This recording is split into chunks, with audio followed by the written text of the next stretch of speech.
நம்ம சேனலை சப்ஸ்கிரைப் பண்ணாதவங்க சப்ஸ்கிரைப் பண்ணிடுங்க. கூட ஒரு பெல் பட்டன் வரும், அந்த கோயில் மணி அழுத்தி ஆப்ஷன் கொடுத்து விட்ருங்க. அப்போ தான் நம்ம போடுற ஒவ்வொரு வீடியோ உங்களுக்கு நோட்டிஃபிகேஷன்ல வந்து. கவிமகன் யூடியூப் சேனல் உறவுகளுக்கு என்னுடைய அன்பான வணக்கம்.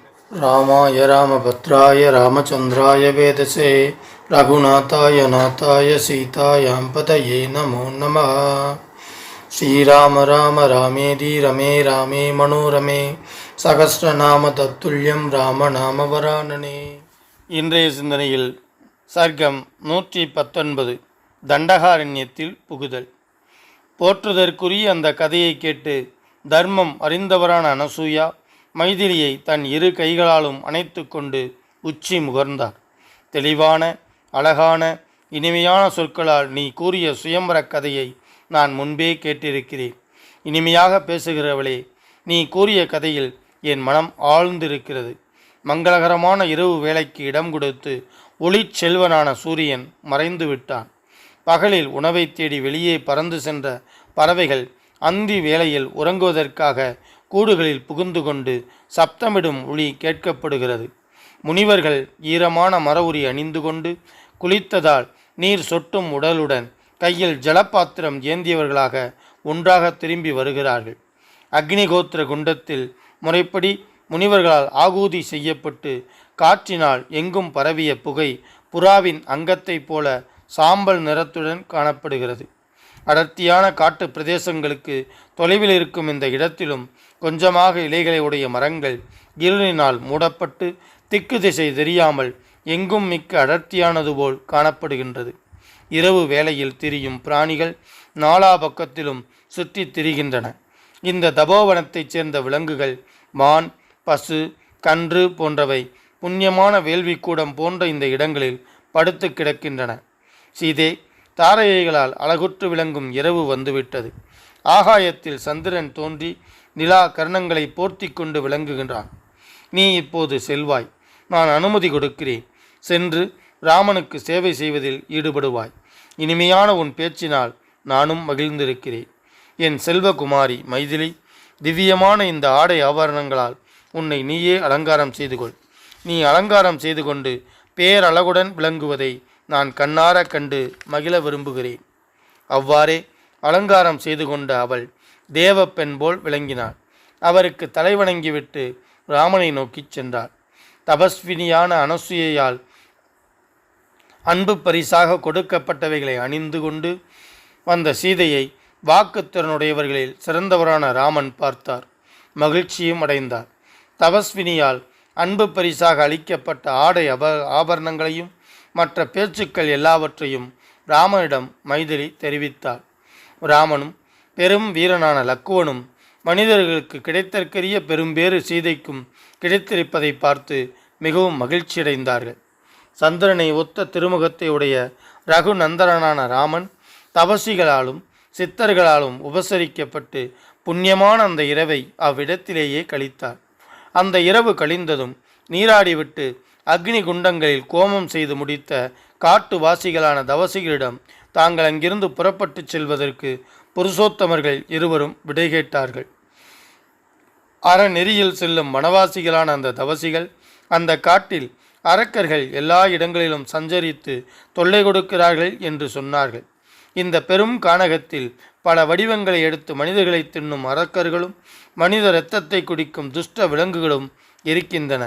இந்த பெரும் கானகத்தில் தர்மானுஷ்டானமுள்ள தபச்செல்வர்களை அவர்கள் தூய்மை குறைந்தோ கவனக்குறைவாகவோ இருக்கும்போது கைப்பற்றி தின்று விடுகிறார்கள். நீங்கள் அவர்களை இங்கிருந்து ஓட்டிவிட வேண்டும். மா முனிவர்கள் பழம் புஷ்பம் சேகரித்து கொண்டு வரும் பாதை இது. ராகவா, இந்த வழியாகச் சென்றால் உட்புக முடியாத அடர்ந்த காட்டை அடையலாம். தபஸ்விகளான அந்த அந்தணர்கள் இவ்வாறு தெரிவித்துவிட்டு கைகளை கூப்பி அவர்களை ஆசீர்வதித்து மேற்கொண்டு பயணம் நல்லபடியாக நிறைவேற வேண்டும் என்று மங்கள வாக்கியங்களை கூறினார்கள். எதிரிகளை வாட்டும் ஸ்ரீராமன் மனைவியோடும் லக்ஷ்மணனோடும் மேக மண்டலத்திற்குள் பிரவேசிக்கும் சூரியனைப் போல அந்த காட்டினுள் புகுந்தார். ஸ்ரீமத் வால்மீகி ராமாயணம் அயோத்தியா காண்டத்தில் 119வது சர்க்கம் முற்றிற்று. அதோடு அயோத்தியா காண்டமும் இந்த 19வது சர்க்கத்தோடு நிறைவு பெற்றது. ஆகவே எல்லாமல்ல இறைவனின் திருவருளால் நாம் அனுதினமும் இராமாயணத்தை சிந்தித்து கொண்டிருந்தோம். இப்போது பாலகாண்டத்தை நிறைவு செய்த கையோடு நாம் அயோத்தியா காண்டத்தையும் நிறைவு செய்துவிட்டோம். ஆகவே அன்பர்களே, நண்பர்களே, உங்கள் திருவடிகளிலும் உங்களுடைய புண்ணிய ஆத்மாக்களோடும் நான் ஐக்கியமாகி கேட்டுக்கொள்கிறேன். இன்னும் நாம் அதிகமாக சிந்திப்போம். ஸ்கந்த புராணத்தில் அத்தியாயம் 1 ஸ்ரீமத் வால்மீகி ராமாயண மகாத்மியமாக இந்த சர்க்கம் முழுவதையும் படித்தால் என்ன புண்ணியம் கிடைக்கும் என்றால், விரும்பிய காரியம் கைகூடும், தர்ம விருத்தி, பிதாவுக்கும் புத்திரர்களுக்கும் சிநேக பாவம், ஸ்ரீராம கைங்கரிய பற்று ஆகியவை ஏற்படும் என்று குறிப்பிட்டுள்ளார்கள்.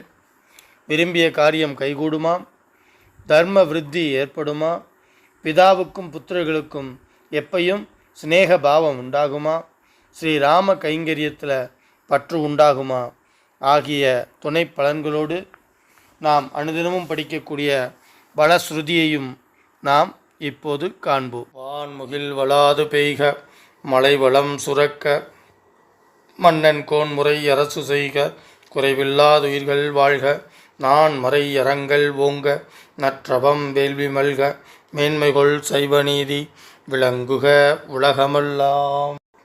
ஸ்ரீமத் ராமாயணத்தை அனுதினமும் படிப்பதால், அனுதினமும் கேட்பதால் மனதிலும் செயலிலும் அமைதி உண்டாகும். இப்பூவுலக வாழ்வில் நிறைவு உண்டாகும். 7 தலைமுறைக்கும் மங்களம் உண்டாகும்.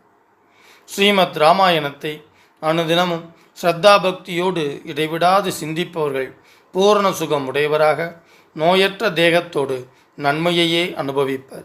இறைவனின் அருளால் சிறு துன்பங்கள் கூட இல்லாமல் இன்பமுடையவராக வாழ்வர். மேலும் ஆயுள் விருத்தி அடைவார்கள், தன லாபம் பெறுவார்கள். பிரிந்த குடும்பம், பிரிந்த உறவுகள் ஒன்று சேரும். அவர்கள் இல்லங்களில் சுப காரியங்கள் நிகழும். அவர்கள் இல்லத்தில் தானிய விருத்தி அடையும். பில்லி சூன்யம் வேரோடு அழியும். தீரா கடன் தீரும். உறவுகள் பலப்படும். புதிய புதிய முயற்சிகளில் வெற்றி பெறுவர். எடுத்த காரியங்களெல்லாம் ஜெயம் உண்டாகும். யம பயம் நீங்கும். பேய் பிசாசு போன்ற அச்சம் நீங்கும். அசுர சக்திகள், துஷ்ட சக்திகள் உங்கள் பார்வையில் நாசமாகும். எதிரிகள் மற்றும் பகைவர்கள் தெரித்து ஓடுவார்கள். எங்கெல்லாம் இராமாயண சப்தம் ஒலிக்கின்றதோ, எங்கெல்லாம் ஸ்ரீமத் இராமாயண சப்தம் ஒலிக்கின்றதோ அங்கெல்லாம் மேகங்கள் உரிய காலத்தில் மழையை பொழியும். பூமி அதிக விளைச்சல் கண்டு செழித்து வளரும். மீண்டும் பட்டினி இல்லாமல் அடுத்த காலத்தை எந்தவித தடையும் இல்லாமல் பெருகும். எந்தவித மண்ணை ஆளும் அரசர்கள் எந்தவித வழியில் ஆட்சி நடத்துவார்கள். பிரச்சனைகளும் இல்லாமல் ஆட்சி நடத்தினால் மீண்டும் இந்த ராமகாலத்தில் ஆலயத்தில் ராணிகளுக்கும் அஞ்சனை மைந்த ஆஞ்சநேய பெருமானை நன்மையே உண்டா முன்னிலையாக கெட்டவர்கள் அனைவரும் நல்லவர்கள் அமர்ந்திருக்கக்கூடிய நல்ல வேத படைத்தவர்களும் நாம் சாமியாக கொண்டு அமைதியையும் ஆனந்தத்தையும் இதனை அனுதினம் மனம் உருகி வேண்டுவதும் வாயிலாகவும் அவர்களுக்கு நேரடியாகவும் கிடைக்கும். வந்து அலங்காரியம் கொண்டிருக்கும் மக்கள் வேறையும் வம்பு வழக்குகளிய பிரம்மாண்டமான வெற்றி கிட்டி சிரங்களை மோட்சம் நந்தி கிராமத்தில் செய்தியோடு அரசு செயல்பாடுகள்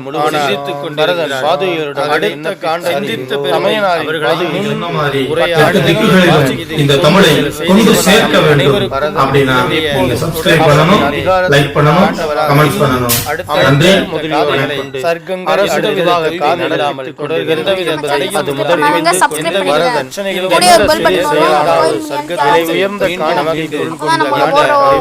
முதலில் ராமாயணங்களை